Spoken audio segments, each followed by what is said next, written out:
कभी कभी मोहब्बत इतनी सच्ची होती है कि ज़िंदगी से बड़ी लगती है। और जब वो रिश्ता टूटने की कगार पर आता है तो इंसान खुद को तोड़ देता है। मामला उत्तर प्रदेश के गोंडा जिले के कोतवाली नगर के इंदिरा नगर मोहल्ले का है। यहाँ रहने वाली नाजिया ने अपने पति इस्माइल से परेशान होकर फांसी लगा ली, लेकिन उससे पहले उसने एक वीडियो रिकॉर्ड किया जिसमें उसने अपना दर्द बयां करते हुए दुनिया के सामने रख दिया। मुझसे कोई गलती नहीं हुई, फिर भी मेरा शौहर मुझे तलाक देना चाहता है। वजह बस इतनी है कि मेरे भाई ने उससे कभी एक मोबाइल लिया था।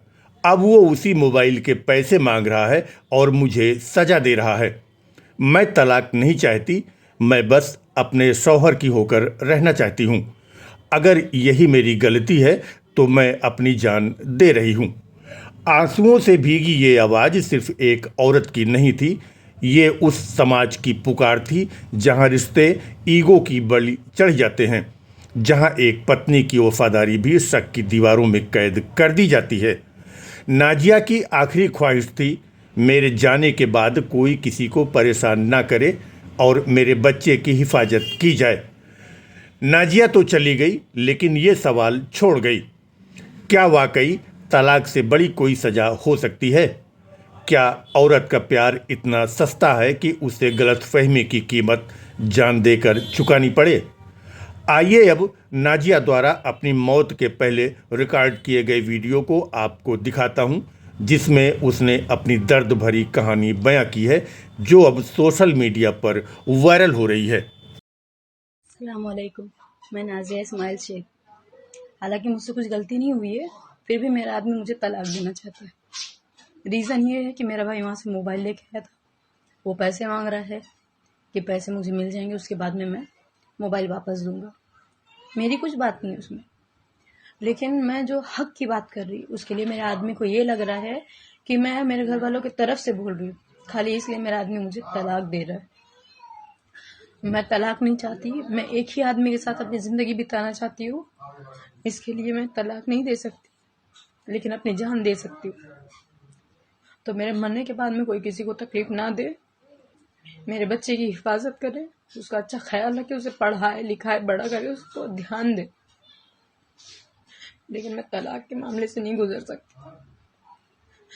मैं अपना रिश्ता बचाने की पूरी तरह से कोशिश कर चुकी हूँ, लेकिन मैं नहीं बचा पा रही। मेरा आदमी इस बात पे अड़ा हुआ है कि वो मुझे तलाक देगा, और मैं इसकी वजह से किसी को तकलीफ देना नहीं चाहती, इसलिए मैं ये कदम उठा रही। इसमें ना मेरे माँ बाप की गलती है, ना मेरे भाई बहन की गलती है, किसी की गलती नहीं। ये मेरे नसीब की गलती है, शायद मेरे नसीब में यही लिखा था, इसलिए कदम उठा रही हूँ। तो प्लीज मेरे जाने के बाद में कोई किसी को तकलीफ मत देना, किसी को तकलीफ ना हो, इसलिए मैं ये कदम उठा रही हूँ। मैं तलाक नहीं चाहती, मैं उनसे मोहब्बत करती हूँ, करती थी, करती रहूंगी। मैं अगर जा रही हूँ दुनिया से तो अल्लाह से दुआ करना कि मुझे जन्नत मिले। मैं एक की होकर रहना चाहती हूँ, 10 की नहीं, क्योंकि जिनकी एक शादी होती है उनकी इज्जत होती है, जिनकी 2-4 हो जाती है उसकी इज्जत नहीं होती। मैं अपने माँ बाप को परेशान नहीं करना चाहती, किसी को कुछ तकलीफ नहीं देना चाहती। मैं इसके लिए कदम उठा रही हूँ। आज मेरे आदमी का गुस्सा इतना बढ़ गया है कि वो अपने 1.5 साल के मासूम बच्चे के लिए भी नहीं सोच रहा है। वो कह रहा है बच्चा मुझे दे दो, लेकिन मैं बच्चा देने के लिए तैयार नहीं हूँ। तो कहता है बच्चा अपने पास रखो। एक बच्चा छोड़ चुका हूँ तो इसे भी छोड़ सकता हूँ। मुझे नहीं पता ये हिम्मत कहाँ से आ रही है, लेकिन ये पता है मुझे पता है कि हिम्मत कहीं ना कहीं से तो आ रही है उनको। ऐसी कुछ गलती नहीं करी मैंने। 3.5 साल के अंदर माँ बाप से इतनी बात भी नहीं हुई मेरी। मैंने मेरे आदमी की इज्जत ना घटे इसके लिए मैंने मेरे माँ बाप से बात तक नहीं करी, लेकिन उस आदमी को ऐसा लगता है कि सारी गलती मेरी है। इतने दिनों में मेरा बच्चा भी हुआ ऑपरेशन से, मेरा अबॉर्शन भी हुआ, मैं बहुत सी तकलीफों से गुजरी, लेकिन माँ बाप को फोन लगा के नहीं बताई। सिर्फ इसलिए नहीं ताकि मेरे आदमी की इज्जत में कुछ कमी ना आ जाए। आज वही आदमी मेरी फिक्र नहीं कर रहा है, मैं मरूं या जीऊं उसको कुछ फिक्र नहीं है। मैं किस तकलीफ से गुजर रही हूँ उसे कुछ फिक्र नहीं है। उसे सिर्फ फिक्र है तो अपनी औलाद की फिक्र है। अच्छी बात है, औलाद की फिक्र होनी चाहिए, लेकिन बीवी भी कुछ होती है यार, 3 साढ़े 3 साल बहुत बड़ी चीज होती है।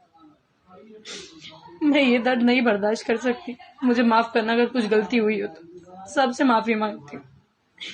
अगर कुछ भी गलती हुई है तो माफ करना, दिल में मत रखना, क्योंकि अब मैं वैसी नहीं रही कि मैं दिल की बातें किसी की जान सकूं या किसी के दिल पे लगी हुई बातें मैं मिटा सकूं। बस इतना ही कहूंगी, मुझे माफ करना। मैं जो कदम उठाने जा रही हूँ ये सिर्फ मेरे नसीब का है, शायद मेरी जिंदगी यहीं तक थी। बस मेरे बच्चे की हिफाजत रखना, बस मेरे बच्चे का ख्याल रखना, और हो सके तो दुआ में भी याद रखना। अल्लाह हाफिज, अलविदा।